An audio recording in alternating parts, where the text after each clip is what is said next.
কোনো রকম মাখা বা বেলার ঝামেলা ছাড়াই খুব সহজে অল্প একটু ময়দা দিয়ে এই টিফিনটা বানিয়ে দেখুন। বাচ্চা থেকে বড় সবাই কিন্তু খুবই পছন্দ করবে বন্ধুরা। আর এটা স্কুল বা অফিসের টিফিনেও একটা দুর্দান্ত রেসিপি। তাহলে চলুন আজকে রেসিপিটা ঝটপট দেখিয়ে দিই। তার জন্য দেখুন এখানে একটা আমি বাটি নিয়ে নিয়েছি, আর এখানে আমি ছোট বাটির মাপে 1 বাটি মতো নিয়ে নিয়েছি ময়দা। দিয়ে দিলাম অল্প একটু লবণ। এবার ভালো করে শুকনো উপকরণগুলো একসাথে একটু মিশিয়ে নিচ্ছি। এবার অল্প অল্প জল দিয়ে একটা ব্যাটার তৈরি করে নিচ্ছি। প্রথমে একবারে বেশি জল দেব না, অল্প অল্প জল দিয়ে এটা একটা মোটা ব্যাটার তৈরি করে নেব। তাহলে কিন্তু ময়দার ভেতরে যে দলাভাব থাকে সেই দলাভাবগুলো থাকবে না। এবার দেখুন ভালো করে মিশিয়ে নিয়েছি অল্প একটু জল দিয়ে। এবার জল দিয়ে বেশি করে জল দিয়ে এটা একটা পাতলা ব্যাটার তৈরি করে নিচ্ছি। তবে খুব বেশি পাতলা বা মোটা করা যাবে না। এই দেখুন ঠিক এইভাবে আটাতে আমি দেখিয়ে দিচ্ছি। এই যে দেখুন, এই যে একটা হাতার পেছন দিয়ে এই যে একটা পাতলা আস্তরণ পড়ছে, ঠিক এইভাবে ব্যাটারটা তৈরি করে নিতে হবে। এবার এই ব্যাটারটা পাশে সরিয়ে রেখে দিচ্ছি। আর এদিকে একটা বাটি নিয়ে নিয়েছি। এবার নিয়ে নিচ্ছি দুটো ডিম দুটোকে ভেঙে নিচ্ছি। তো আমি যে পরিমাণে বানাবো সেই পরিমাণে অনুযায়ী দুটো ডিম নিয়েছি। আপনারা যদি বেশি করে বানাতে চান তাহলে কিন্তু এখানে ডিমের পরিমাণটা বাড়িয়ে বা কমিয়ে নিতে পারেন। এবার এর মধ্যে দিয়ে দিচ্ছি অল্প সামান্য একটু লবণ, দিয়ে দিচ্ছি 2 থেকে 3টে কাঁচা লঙ্কা, ওর সাথে দিয়ে দিচ্ছি অল্প একটু ছোট ছোট কুচি করে রাখা পেঁয়াজ। তো আপনাদের যদি ঘরে ধনেপাতা থাকে তাহলে অবশ্যই কিন্তু এখানে একটু ধনেপাতা কুচি ব্যবহার করার চেষ্টা করবেন। আমার কাছে ছিল না তাই দিইনি, দিলে কিন্তু খুব ভালো লাগবে খেতে। এবার একটা কাঁটা চামচ দিয়ে সব কিছু একসাথে একটু মিশিয়ে নিচ্ছি। দিয়ে ডিমটাকে একটু ভালো করে ফেটিয়ে নেব। এটাকে সাইডে সরিয়ে দিচ্ছি। এদিকে আবার একটা বাটি নিয়েছি, এর মধ্যে দিয়ে দিচ্ছি অল্প একটু গাজর কুচি, সরু সরু করে কুচি করে রেখে দিয়েছিলাম, অল্প একটু শসা কুচি। তো এগুলো আমি আগে থাকতে কুচি করে রেখেছিলাম, তাই আপনাদের আর এগুলো দেখানো হয়নি। দিয়ে দিচ্ছি একটা বড় সাইজের লঙ্কা, একটু ছোটো ছোটো কুচি করে নিয়েছি, দিয়ে দিচ্ছি। যদি আপনারা বাচ্চাদের জন্য বানাতে চান তাহলে কিন্তু লঙ্কাটা অবশ্যই স্কিপ করে দেবেন।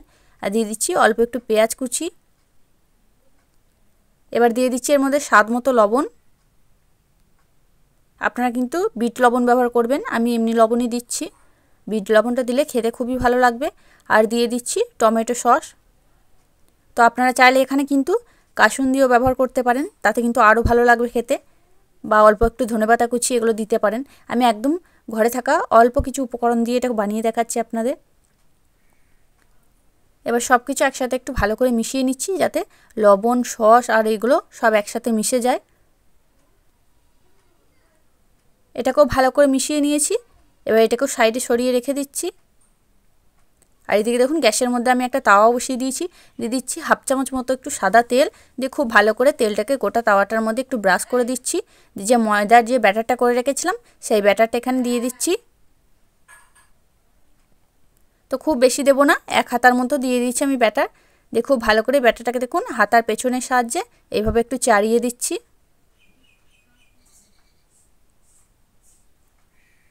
খুব ভালো করে চাড়িয়ে দিয়েছি। আর এটি কিন্তু হতে খুবই অল্প সময় লাগে, বেশি সময়ও লাগে না।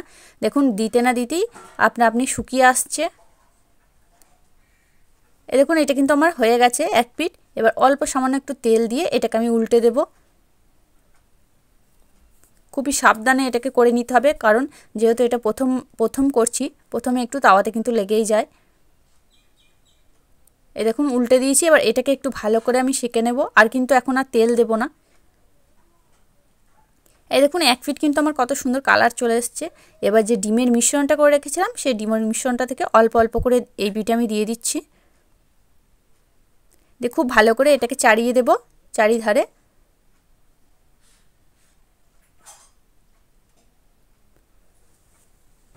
খুব ভালো করে দেখুন আমি ডিমের মিশ্রণটা দিয়ে কিন্তু চাড়িয়েও দিয়েছি।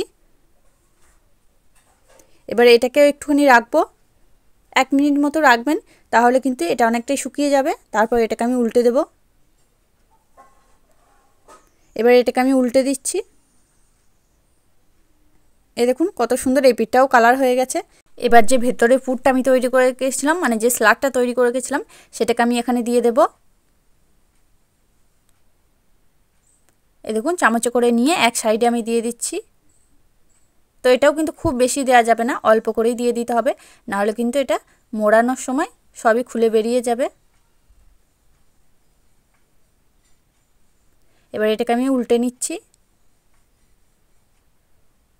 দেখুন কত সহজে হয়ে গেছে।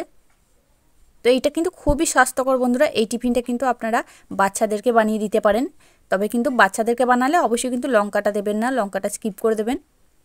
আর বাচ্চাদের যদি এটা টিফিনে বানিয়ে দেন, বাচ্চারা কিন্তু একদম টিফিন বক্স ফাঁকা করে বাড়ি আসবে। আবারও একটা দিয়ে দিয়েছি, আবারও এটাকে আমি চাড়িয়ে দিচ্ছি।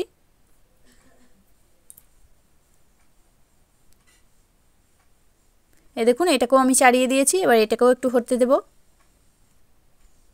এটাও আমার হয়ে গেছে। দেখুন কত সুন্দর শুকিয়ে এসছে। আর এটা বানানোর সময় কিন্তু আমি তেল দিইনি এখনও অবধি।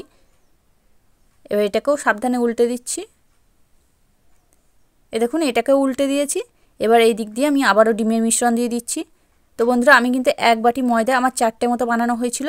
আর 2টো ডিমে আমার কিন্তু একদম খুব ভালোভাবে হয়ে গেছে। তো আপনারা যদি বেশি পরিমাণে বানাতে চান তাহলে কিন্তু অবশ্যই পরিমাণগুলো একটু বাড়িয়ে দেবেন। দেখুন ডিমটা দিয়েও চাড়িয়ে নিয়েছি। এবার এটাকেও আমি উল্টে দেব।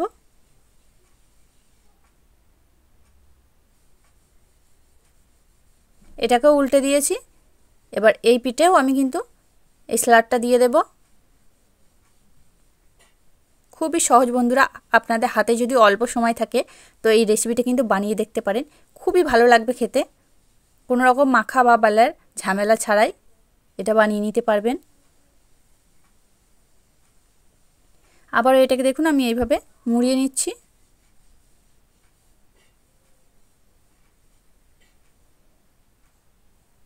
খুবই সাবধানে কিন্তু করে নিতে হবে, না হলে কিন্তু এটা ছেড়ে যেতে পারে। দেখুন এটাও আমার তৈরি হয়ে গেছে।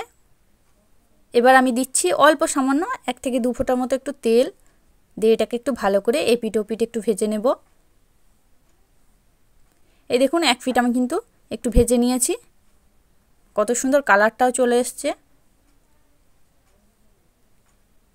এটা আমার তৈরি হয়ে গেছে। এবার এটাকেও নামিয়ে নিচ্ছি। এবার বাকি যেগুলো আছে সেগুলোকেও আমি ঠিক এই একইভাবে বানিয়ে নেব। এটাকেও চাড়িয়ে নিয়েছি দিয়ে। তো দেখুন বন্ধুরা আমার কিন্তু রেসিপিটা তৈরি হয়ে গেছে। ঝটপট কিছু টিফিনের রেসিপি বানাতে মন চাইলে এই রেসিপিটা বানিয়ে দেখতে পারেন। বাচ্চাদের তো মন জয় করবেই, বড়দের কিন্তু মন জয় করে নেবে। খুবই সুন্দর বন্ধুরা। তাহলে বন্ধুরা আজকে আমার এই টিফিন রেসিপিটা আপনাদের কাছে কেমন লাগলো সেটা কিন্তু অবশ্যই কমেন্টের মাধ্যমে জানিয়ে দেবেন। দেখে যদি একটু ভালো লেগে থাকে, আপনি যদি নতুন বন্ধু হয়ে থাকেন, একটা লাইক দিয়ে চ্যানেলটিকে সাবস্ক্রাইব করে আমার সাথেই থাকার অনুরোধ রইল। পরবর্তী ভিডিও নোটিফিকেশনগুলো যাতে সহজেই পেতে পারেন তার জন্য পাশে থাকা বেল আইকনটি বাজিয়ে অল অপশানটি অন করে দেবেন। তাহলে আজকের মতো এখানেই, আবার ফিরে আসছি অন্য কোনো দিন অন্য একটা রেসিপি নিয়ে। ততক্ষণ আপনারা ভালো থাকবেন, সুস্থ থাকবেন। ধন্যবাদ।